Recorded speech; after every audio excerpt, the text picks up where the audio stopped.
Human history offers a consistent lesson. Give someone absolute authority, and it will rot them from the inside out. But there is a glaring anomaly in that historical record. A Roman emperor who held supreme, unchecked power, yet remained uncorrupted by it.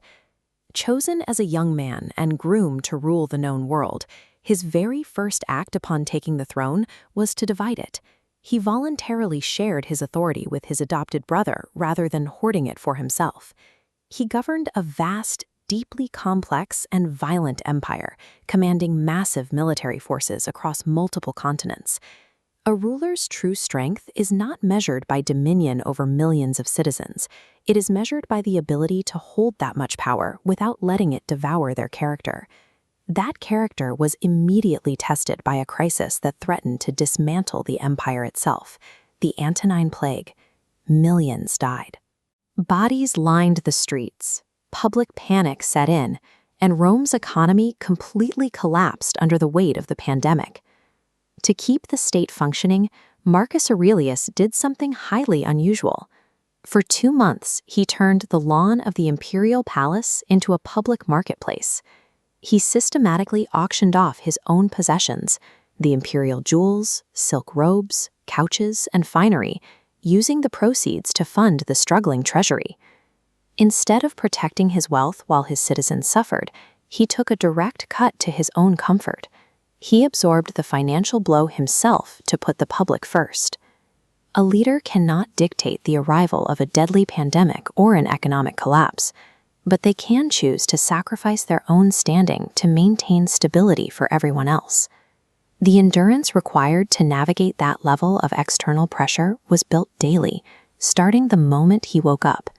Even the emperor struggled to leave a warm bed, but he forced himself up early, reasoning that he was not made to huddle under the covers, but to get up and do the work of a human being. Before addressing the Senate or commanding armies, he sat alone in the quiet of the morning to record his private thoughts, actively calibrating his mind for the day ahead. Those private morning entries survived the centuries and became the collection we now call Meditations. He never intended for anyone to read it.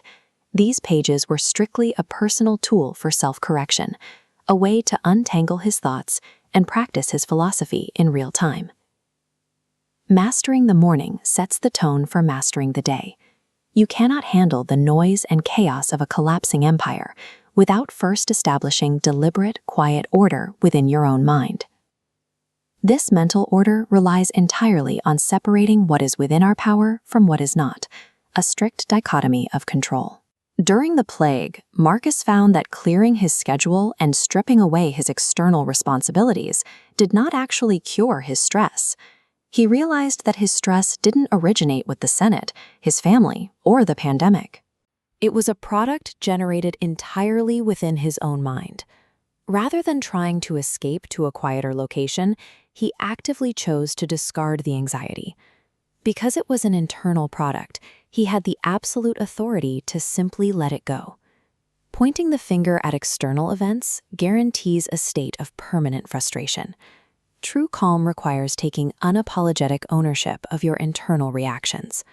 This ownership extends to a practice called amor fati, the deliberate choice to love your fate and embrace whatever happens to you. Marcus noted that while a small lamp can be blown out by the wind, a blazing fire consumes whatever is thrown into it, turning it into brightness and heat. When a path forward is blocked, that impediment doesn't stop action, it simply redirects it. The obstacle itself becomes the new way forward.